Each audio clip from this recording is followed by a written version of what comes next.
পবিত্র রমজান মাস মুসলমানদের জন্য আত্মসংযম, ধ্যান, দানশীলতা এবং ভ্রাতৃত্ববোধের এক মাস। এই মাসে রোজা রাখা হয়, যা কেবল শারীরিক উপবাস নয়, বরং নৈতিক ও আধ্যাত্মিকতার চর্চার প্রতীক। রমজানের শেষে মুসলমানরা আনন্দ, উদযাপন ও কৃতজ্ঞতার সঙ্গে ঈদ উল ফিতর পালন করেন। শাওয়াল মাসে চাঁদ দেখা যাওয়ায় বৃহস্পতিবার আফগানিস্তান, নাইজার এবং মালি পবিত্র ঈদ উল ফিতর উদযাপন করছে। নন ইনভার্টার এসির দামে ঘরে আনুন বিদ্যুৎ সাশ্রয়ী ইনভার্টার এসি। এখন 1.5 ton my one inverter AC মাত্র 48,900 টাকা পাওয়া যাচ্ছে মিনিস্টার শোরুমে।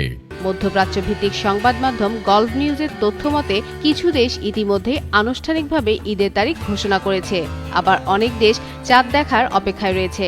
রমজানের 30 দিন পূর্ণ হওয়া বা চাঁদ দেখা নিশ্চিত হওয়ার পর শুক্রবার সৌদি আরব, সংযুক্ত আরব আমিরাত, কাতার, কুয়েত, তুরস্ক, মালদ্বীপ, লেবানন, ফিলিস্তিন, ইয়েমেন, ইরাক এবং আফ্রিকার কিছু দেশ যেমন Sudan, Djibouti, Somalia, Uganda, Nigeria, Chad, Gambia, Guinea, Benin, Senegal ও ক্যামেরুন ঈদ উদযাপন করবে।